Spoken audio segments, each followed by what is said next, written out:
D'autres, on va les entendre dire « Oui, mais ça, non. Ça, non, non. Moi, ça se pardonne pas, ça. Moi, s'il y avait telle situation qui arrivait, là, je pourrais pas pardonner ça. » Puis ils sont sûrs que ça se fait. Tout se pardonne.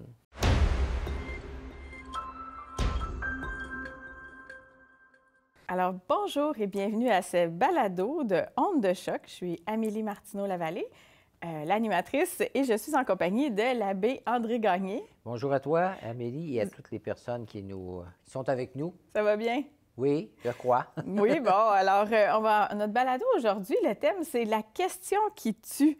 Alors, l'abbé Gagné, c'est quoi la question qui tue? Franchement, quelle question? Tu me renvoies. Oui. Tu me renvoies la chose, là, parce qu'effectivement, il pourrait y avoir bien des sujets qui pourraient être mis sous la question qui tue, parce qu'il n'y en a pas rien qu'une, je pense, question qui tue. D'ailleurs, il y a une émission de télévision, ça vient de là, tu sais, qui emprunte ce type de phrase là, qui devient connu, utilisé. Mais finalement, je dirais, qu'est-ce qui tue ces temps-ci? Je dirais, ça tue de bien des manières, parce qu'on se retrouve en période de guerre, en parlant de la guerre en Ukraine, puis avec la Russie. Et puis, c'est une question qui fait mal, là, qui interroge. On n'aurait pas pu imaginer qu'une chose comme ça puisse se passer aujourd'hui encore. Oui, effectivement, la guerre, c'est vraiment... il y en a toujours, on dirait qu'il y en a toujours une qui naît en quelque part, mais c'est plus rare en Occident, en tout cas du moins de ma mémoire. Là. Et puis, je pense qu'on la craint ou ça nous amène dans une certaine crainte. Est-ce qu'il y a des raisons qui peuvent servir pour qu'on s'oppose à la guerre, si on veut? Je pense qu'il y en a plein, mais lesquelles qui vous viennent en premier en lien avec l'Évangile puis l'être chrétien, évidemment, là?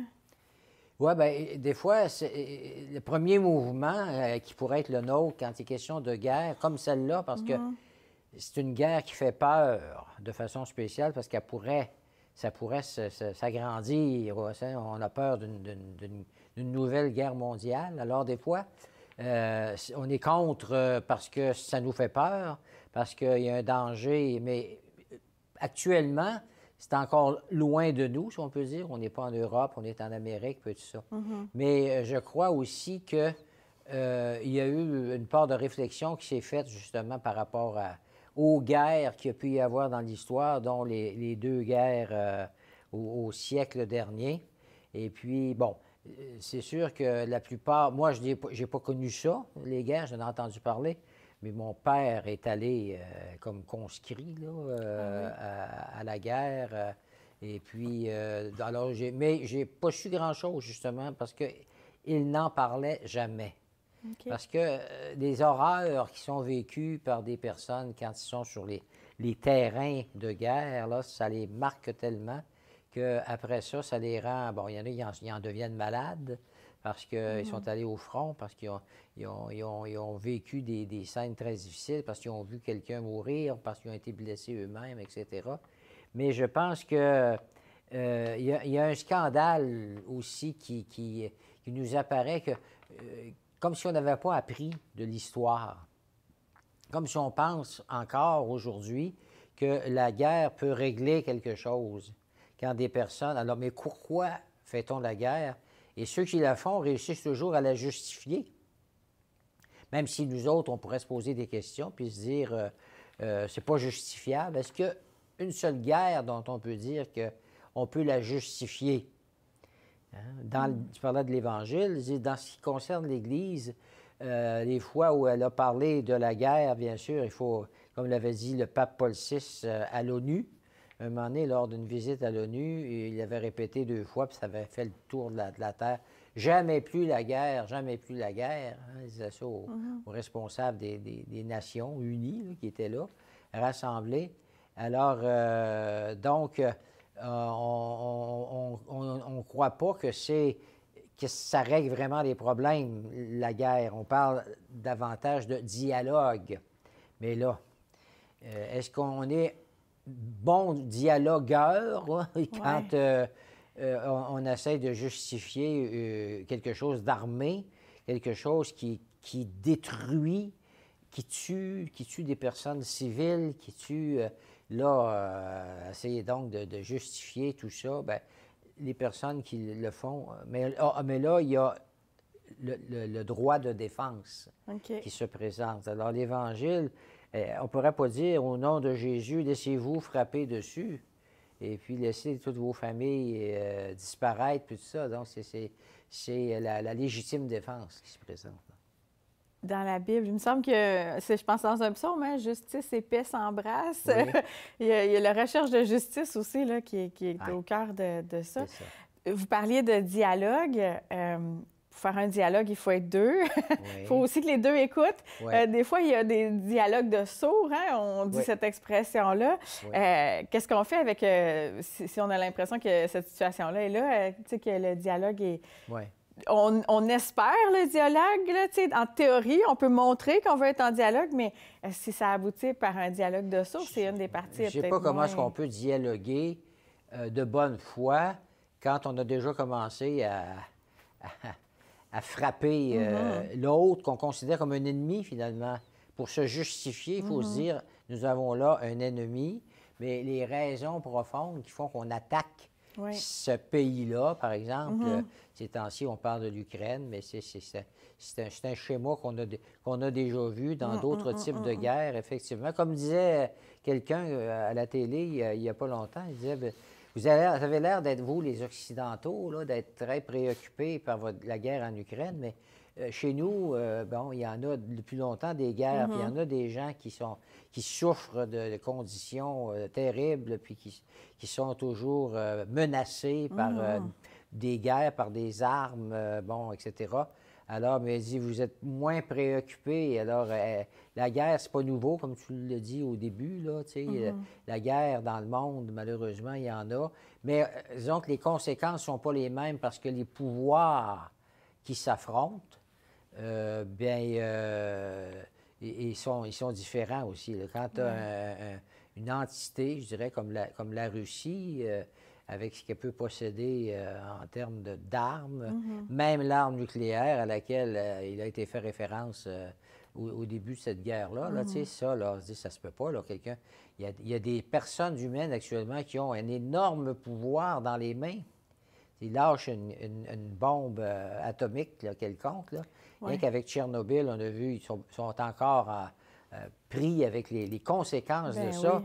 Alors, est-ce que quelqu'un va oser déclencher, même si j'apprenais récemment qu'il n'y a pas un seul individu seulement qui peut déclencher, en fait, une guerre nucléaire, là, il doit y avoir une consultation, ils sont au moins 3, là, tu sais. Ça me rassurait un peu parce que je me disais, est-ce que quelqu'un qui, pendant la nuit, se met à ronronner de mauvaise manière pourrait tout à coup, avoir une mauvaise pulsion puis décider de peser sur un bouton qui compromettrait la vie sur la planète? Je trouve qu'on a un devoir de mémoire, hein? Puis pour moi, je suis bien sensible à ça. Là, j'ai vu beaucoup de films ou de documentaires, entre autres, beaucoup plus sur la Deuxième Guerre mondiale que sur la Première, là, j'avoue. Mais il me semble qu'il faut perpétuer cette... allumer ces gens, tu sais, les gens au désastre de la guerre. Puis, tu sais, on se dit, vraiment, est-ce que l'humanité comme avance ou est-ce que l'humanité est en train d'oublier ce qui s'est passé? C'est pas évident, là, tu sais. Quand on regarde tout ça, ça peut être inquiétant. Comment est-ce que le christianisme peut nous aider à vivre des moments comme ça? Il y en a qui posent la question en se disant, après 2000 ans de christianisme, est-ce que le monde est meilleur? Bien, j'y ai réfléchi assez jeune à cette question-là, parce qu'il y a toujours eu ça en moi, d'essayer de trouver ce qui peut être une motivation pour certaines situations, par exemple, comme la guerre, là. Mais tantôt, je disais, le dialogue, je pense qu'il y a des personnes qui peuvent faciliter un dialogue honnête entre des deux parties qui sont en guerre, si on peut dire, là, dans le cas qui nous préoccupe. Est-ce que c'est les deux parties qui sont en guerre? C'est une qui a subi les assauts puis qui essaye de se déprendre d'une manière ou d'une autre, mais c'est pas une personne qui souhaitait une guerre qui a à bénéficier. Quels sont les bénéfices qu'on peut tirer de ça, là? bien là, c'est là que, tu sais, il y a des tentations de vouloir s'accaparer au nom de toutes sortes de principes, là. S'accaparer des choses, des biens, un territoire qu'on veut annexer à son propre territoire, etc. Alors là, ça devient très difficile. Fort heureusement, est-ce que le monde a avancé? J'oserais croire que oui. Bon, même si le Christ, on ne vient pas au monde chrétien, personne. On a beau venir d'une famille chrétienne, catholique, ben, chaque individu qui naît est comme mis en devoir de lui-même laisser l'Évangile l'éclairer, puis à un moment donné, on peut, pour une raison ou pour une autre, le mettre de côté parce que l'Évangile nous dérange, parce qu'on aime mieux mener sa vie à sa manière. Alors, à ce moment-là, ben non, il n'y a pas d'automatisme en disant le christianisme aurait dû régler. Oui, si tout le monde avait accepté de le vivre tel qu'il est proposé, tel que le Seigneur a aimé vos ennemis, priez pour ceux qui vous persécutent. Mais j'ai entendu quelque chose qu'on rapportait comme vrai, là, authentique, il y a quelques semaines. Un prêtre qui faisait la prédication du dimanche a dit avoir été averti, je dirais instruit, de quelque chose qui s'est passé justement en Ukraine. Paraît-il qu'il y a un soldat russe assez jeune qui s'est présenté à un moment donné, là, affamé, presque mort, là, tu sais, et puis on dit qu'il y aurait quelques dames ukrainiennes qui, le voyant, comme si les entrailles de mer se sont réveillées, elles ont lavé l'individu et lui ont donné à manger.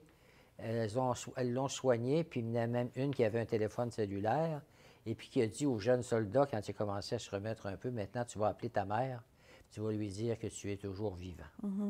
C'est assez prenant comme... oh là là! Là, ça a aimé vos ennemis. Oui, hein? Exactement. Des fois, on se demande si c'est possible. Combien de fois des gens vont dire « Oh oui, c'est bien beau, ça, c'est un principe. » On est tous pour tant que ça ne nous confronte pas trop. Hein? Oui, tout le monde est pour la vertu, hein, qu'on dit comme expression. Mais quand d'autres, on va les entendre dire « Oui, mais ça, non. Ça, non. Moi, ça se pardonne pas. Ça.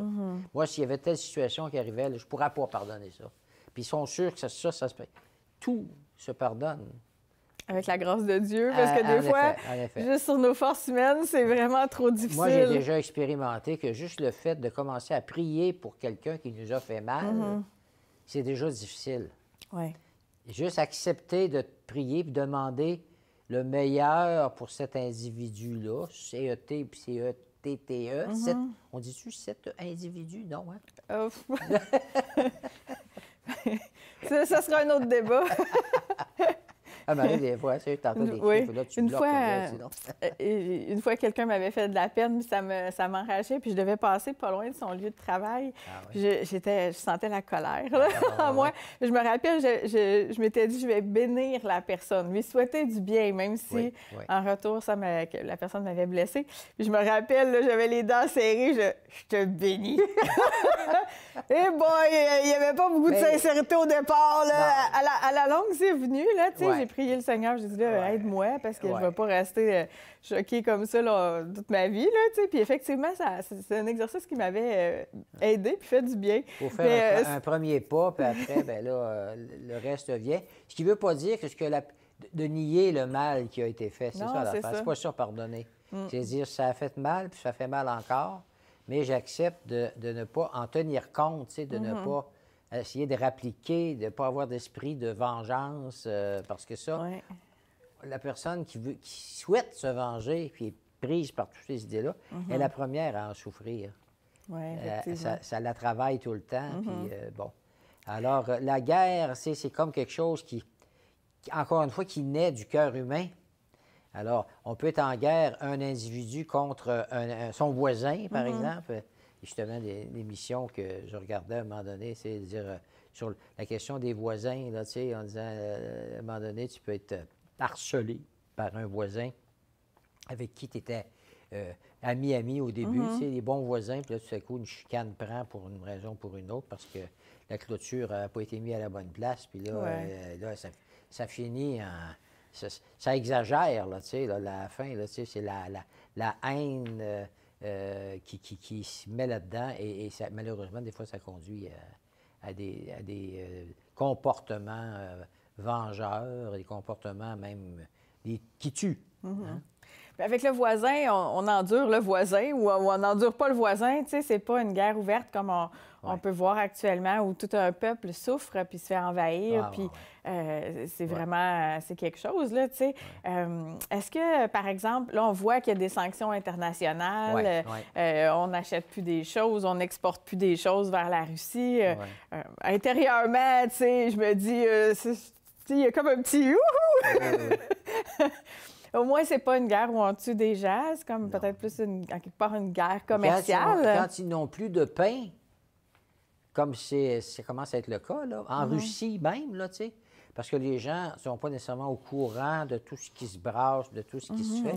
Et là, à partir du moment où ça les atteint, à travers des décisions que des pays ont prises de ne plus fournir tel et tel bien, etc., bien là, encore une fois, il y a des innocents qui souffrent.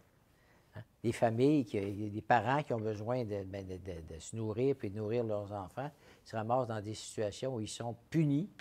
Et puis, on se dit, est-ce qu'on a le droit, c'est une bonne question à se poser, est-ce qu'on a le droit d'aller jusque-là, d'être un pays, puis de dire, on va, pour éviter les bombes, et puis on décide d'affamer. Hein? Il n'y a pas rien que ça, là. Il y a d'autres choses aussi, d'autres biens on ferme on ferme les frontières, là, tu sais, et puis là, on coupe les... Est-ce que c'est le moindre mal, là? Le moindre mal, plutôt que de répondre au canon par les canons, là, aux fusils par les fusils? Moi, j'appellerais ça quasiment une... je ne sais pas si ça se dit, une violence de bonne volonté. Pour faire réfléchir, pour prendre la part des plus pauvres là-dedans, de ceux qui se font attaquer. Puis, c'était à peine si ça avait été prévu d'avance, cette affaire-là. On pourrait penser qu'il y a de la bonne volonté puis que ça peut se réparer du jour au lendemain si il y a un véritable dialogue qui réussit à s'établir, si on réussit à tenir compte. Parce que s'il n'y avait pas ça, là, effectivement, à un moment donné, la fameuse la Charte des droits universels, là, ça, c'en est un progrès quand on parlait de ce que l'humanité a avancé.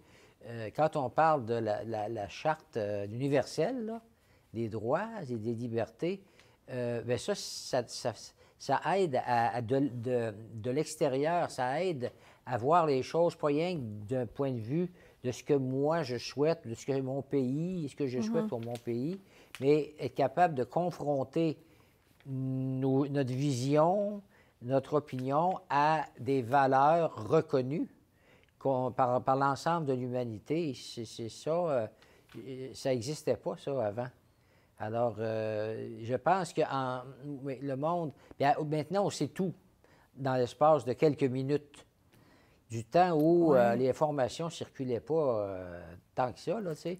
On pouvait même pas, des fois, soupçonner exactement qu'est-ce qui pouvait se passer. Oui, mais là, ça m'amène à une question qui me venait. Oui? Je me dis, on entend parler qu'il y a beaucoup de Russes qui savent peut-être pas l'exacte situation. C'est un pays qui est immense, évidemment, le plus grand pays du monde, fait que, au niveau superficie. Fait que, tu sais, comment on fait pour faire la guerre à la désinformation? Puisque... Je ne sais pas si vous avez vu, là, il y a des hackers Anonymous, qui ont hacké le gouvernement, les réseaux d'information pour qu'ils arrêtent de diffuser des informations comme ça. Qu'est-ce qu'on fait pour contrer cette désinformation-là, peu importe le pays, là? Il y a un défi aujourd'hui avec les technologies. Oui, on a accès à toute l'information, mais quelle information? Oui, là, elle est biaisée, là, tu sais. Les fameuses fausses nouvelles dont on parle depuis quelques années, depuis un certain pays. Je ne sais pas lequel. Et c'est comme si... c'est vicieux, hein? C'est comme si le mal réussit toujours à reprendre le dessus à un moment donné. Tu penses que tu vas pouvoir régler les choses par des moyens acceptables, plus acceptables, du moins. Puis là, tout à coup, bien là, arrive comme ça, on réussit à brouiller les ondes. Je ne sais pas, les gens qui ont des téléphones cellulaires, je pense qu'on peut un pays peut bloquer là, les choses qui peuvent venir de l'extérieur, là, qui pourraient éclairer les personnes en se disant, ah, c'est ça qui se passe, parce que quand tu ne le sais pas, tu peux prêter de la bonne volonté aux siens, tu ne peux pas imaginer que c'est ceux qui dirigent ton pays qui seraient mal intentionnés. On finit par penser qu'ils ont raison. Alors, bon, c'est pas simple. C'est pas simple comme situation.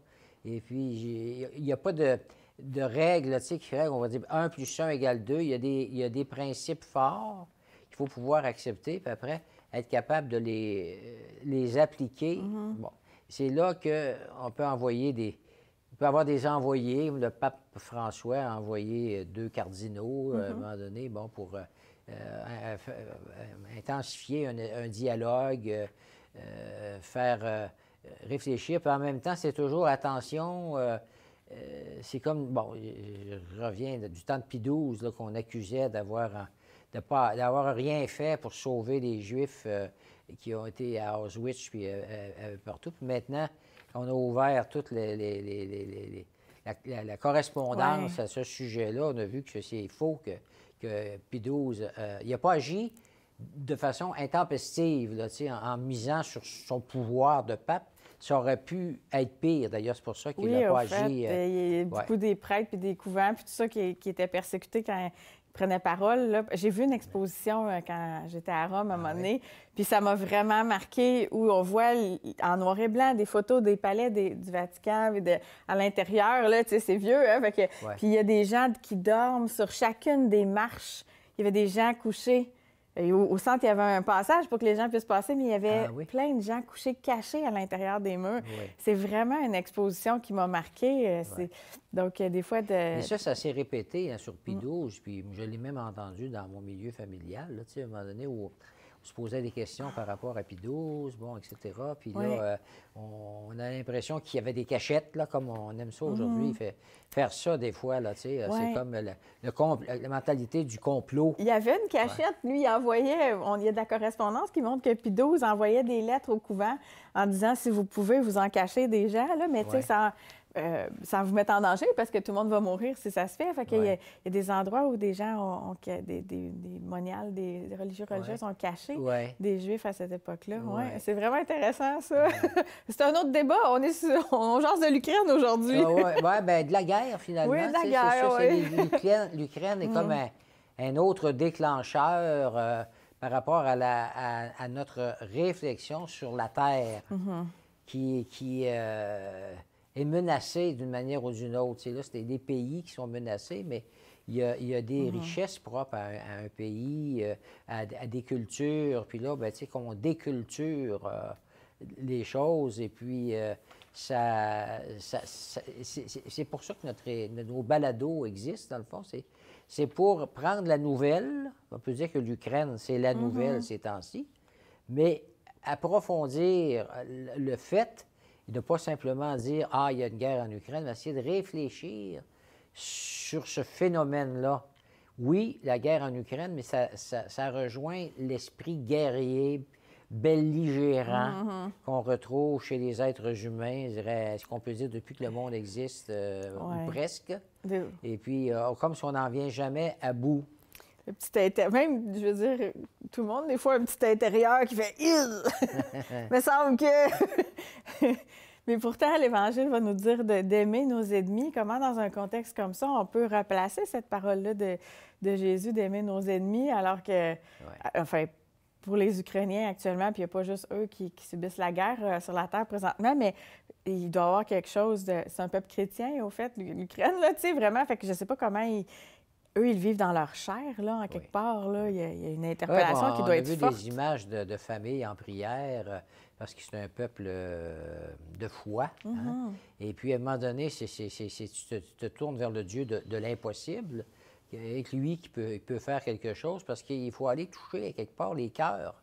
Ce n'est pas des situations objectives. Hein? Objectivement parlant, il y a des armes, il y a de la guerre, mais subjectivement parlant, les intentions sont là, qu'on pourrait mettre en doute au point de vue, tu sais, de savoir si ces intentions-là sont bonnes ou si elles ne sont pas bonnes.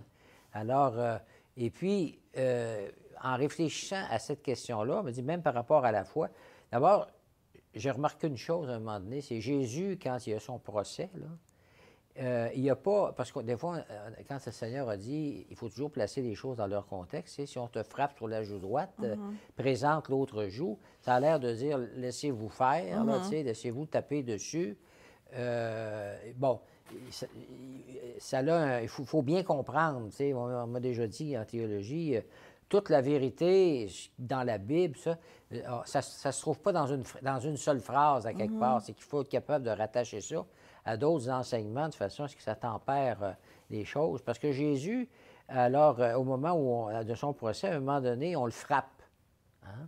Et puis, il dit, si j'ai dit quelque chose de mal, pourquoi me frappes... Tu sais, il n'a pas dit si j'ai dit quelque chose de mal, mais si j'ai bien parlé, pourquoi me frappes-tu? Oui. Alors, il ne se laisse pas faire au sens, oui, allez-y, donnez-en d'autres, et ça. Et il pose la question du sens. Qu'est-ce que vous avez à vous déferler votre rage contre moi? Il pose la question qui tue. Oui, ça s'est retourné, ça a continué à se retourner contre lui. Mais je pense que la foi, d'abord, elle ne nous apporte jamais des réponses à toutes les questions qui sont les nôtres. Pourquoi? C'est des questions qu'on pose à Dieu à un moment donné quand on se retrouve devant des situations dont on n'arrive pas à trouver le sens. Puis on est porté à dire, mais c'est Dieu pourrait, en soi, là, de façon très objective, Dieu pourrait régler ça demain s'il le voulait de lui-même. Pourquoi il ne le fait pas? Hein? Il y a bien des choses dans l'histoire. C'est pourquoi le Seigneur laisse aller les choses? Pourquoi est-ce qu'il y a tant de personnes humaines qui sont qui mangent pas à leur faim, etc. Dieu pourrait, oui, il pourrait, mais il a choisi de le faire à travers nous. Parce que si nous le voulions, comme êtres humains, il y aurait bien des choses qui s'amélioreraient. Mais là, les pays, en général, même les bons, ceux qui apparaissent comme les bons, là, qui soutiennent l'Ukraine, là, ils ont tous leur petit quelque chose à un moment donné, qui les fait, ne pas hésiter à parfois recourir aux armes pour régler certains conflits. Et puis, bon, des fois, ça ne se passe pas toujours comme il aurait voulu. Mais la foi, c'est un combat. C'est un combat, la foi. On ne peut pas croire, là, comme s'il y avait juste quelques affirmations qu'on a dites de foi, là, un credo, par exemple, puis dire, ça y est, je connais la nomenclature, là, les affirmations d'un credo, donc je crois. Oui. Non. Pas aussi simple que ça, là. Non. Je dois faire passer ma foi dans ma vie, elle doit m'éclairer, puis j'ai toujours besoin d'un discernement. Les tentations de Jésus, parce qu'il était pleinement homme, a accepté les tentations qui lui ont été faites. C'est des tentations sur lesquelles il avait besoin de... il réfléchissait pas longtemps, justement, parce qu'il ne se laissait pas envahir par des propositions au désert, par exemple, du diable. Il répond du tac au tac avec la parole de Dieu qui convient. Parce que s'il se met à réfléchir, à essayer de justifier, ouais, mais peut-être que dans ce cas-là, je pourrais peut-être, etc., là, tu es faite dans ce temps-là, parce que là, tu commences à laisser entrer des choses qui ne conviennent pas nécessairement. Alors, donc, il faut que l'Esprit Saint soit là, qu'il nous éclaire, qu'il nous aide à prendre les bonnes décisions. Et puis, ça ne se fait pas toujours comme ça, là, en un claquement de doigts, si on peut dire, là. Ça y est, j'ai tout compris. Alors, et c'est pour ça qu'à travers l'histoire, il s'est passé toutes sortes de choses. À un moment donné, il était beaucoup question dans le camp du Moyen-Âge, quand on est allé faire les guerres saintes, là, puis bon, ça demeure un scandale pour bien des gens. Encore là, il faut connaître tout le contexte qu'il pouvait y avoir, etc., ce qu'on a voulu, ce qu'on a cherché à sauver, puis ça, mais ça a créé des divisions entre les chrétiens, d'abord, de telle sorte qu'aujourd'hui encore, on essaye de réparer les pots cassés de gens qui se sont dit c'est inacceptable que l'Église ait agi de telle manière, et puis, donc, c'est pas la vraie Église, pas nécessairement. On aurait pu dire de Jésus, c'est pas le bon Messie parce qu'il y a eu un traître parmi... et puis un qui l'a renié, puis un autre, la liberté dans la foi, elle est toujours là. J'accepte de faire confiance en Dieu, mais après, je dois prendre moi-même les décisions qui vont aller dans le sens de ce que Dieu me propose. Et puis, ça demande du courage. Ça demande du courage.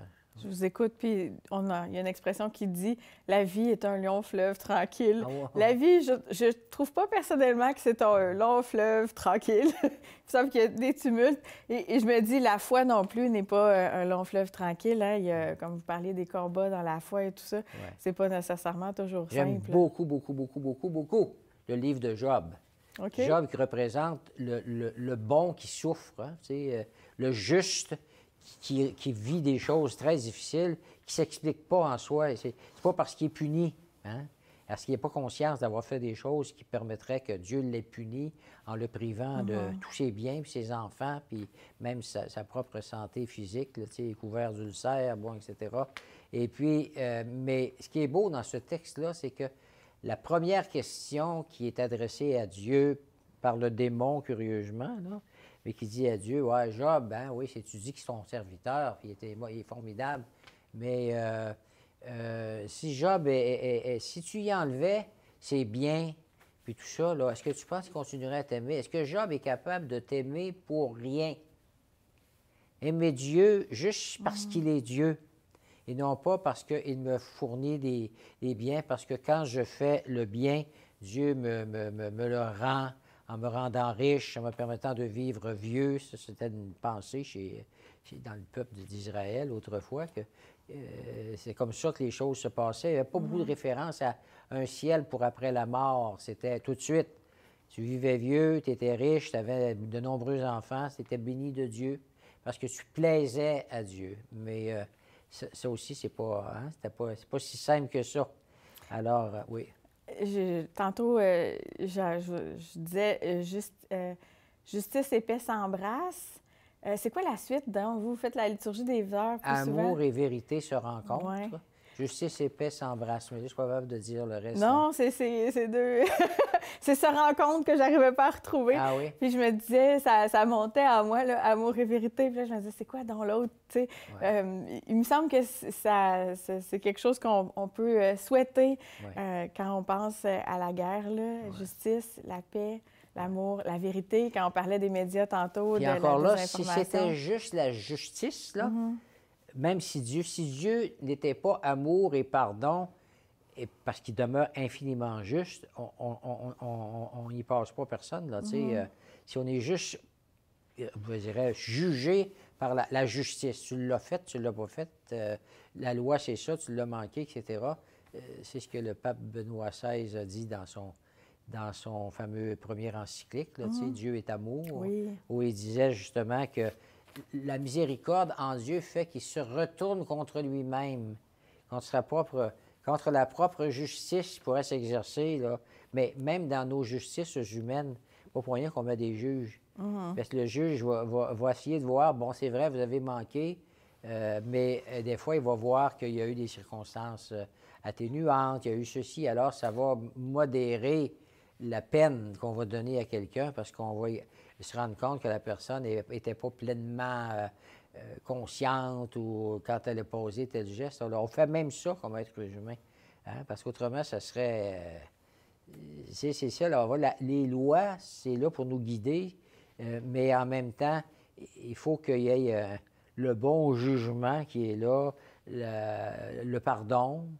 Il y a des juges dont on dit le juge a pardonné à telle personne, etc. Là, alors, nous qui sommes humains, on s'est rendu compte à un moment donné que c'est la meilleure manière de traiter. Tout n'est pas noir, puis tout n'est pas blanc. Alors, il faut juger, justement. Juger. Très, très important de savoir juger. Bien, je vous remercie beaucoup, l'abbé André. Je pense qu'on a fait un beau tour d'horizon. Oui. Et puis, on n'a peut-être pas la réponse à toutes les questions qui tuent aujourd'hui, mais ça reste qu'on reste en cheminement, en réflexion par rapport à ça. Il faut que la confiance, elle l'emporte, malgré nos questionnements. Vis-à-vis de Dieu, moi, je l'ai déjà dit, mais j'aime le répéter, c'est de dire ce qui m'aide à un moment donné, si je n'ai pas la réponse à toutes les questions, c'est de dire, à cause de Jésus, à cause de sa mort, sa résurrection, je ne peux pas douter de la bienveillance de Dieu à mon endroit et à l'endroit de l'humanité. Mais il reste qu'il y a des questions, comme Job, je vais m'entendre avec lui. Oui, oui. Bon, mais on redit aux gens qui nous écoutent ou qui nous regardent, tout dépendant de la plateforme, qu'ils peuvent toujours nous écrire à vocation, avec un S, à commercial ecdq.org, donc ECDQ pour Église catholique de Québec. Et puis, qu'ils n'hésitent pas, si des fois ils ont des sujets de thèmes, d'ondes de choc qu'ils aimeraient nous partager, ça nous fera plaisir. Et puis, ben, nous, on se dit à la prochaine pour un prochain balado. Puis, ben, merci à notre technicien. J'ai hâte. Voilà. Moi aussi. À la prochaine.